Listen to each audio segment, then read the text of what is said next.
পুরুষের জনাঙ্গ, স্পেশালি যে পেনিস, আমরা ইংলিশে বলি পেনিস, সেটার কিছু অংশ অনেক সময় শক্ত হয়ে যায়। সেটাকে বলা হয় ডাক্তারি ভাষায় পেরোনিস ডিজিজ।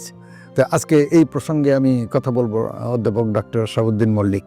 পুরুষাঙ্গে হঠাৎ কিছুটা শক্ত হয়ে যায়, শক্ত হয়ে গেলে যে সাইডে শক্ত হবে পুরুষাঙ্গটা সেই দিকে বাঁকা হয়ে যাবে এবং সেই জন্য দাম্পত্য জীবনের অত্যন্ত অসুবিধা এবং খুবই ব্যথা করে।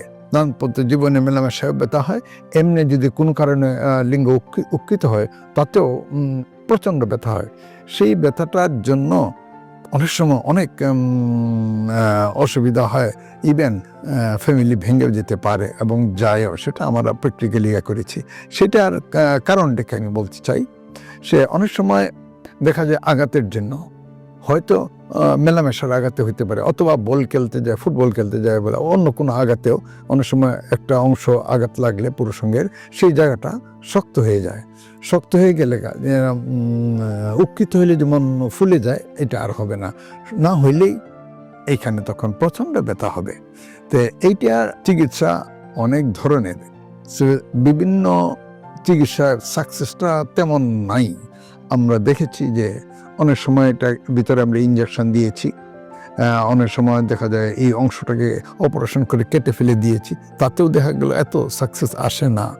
সেই জন্য এটার এখন বর্তমানে একটা চিকিৎসার আমরা দিচ্ছি, সেটা হলো পিআরপি থেরাপি বলা হয়।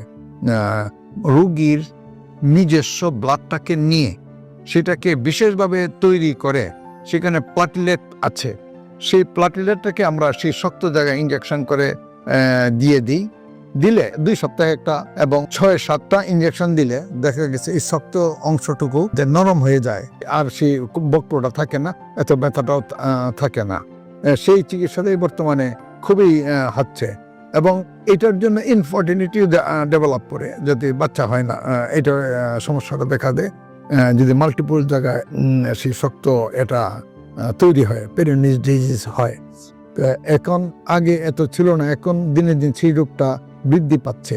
তবে সেভাবেই হয় মেডিসিন, মুখের কিছু মেডিসিন, অথবা এই শক্ত জায়গায় ইঞ্জেকশন দেওয়া, অথবা সেটাকে অপারেশন করে ফেলে দেওয়া।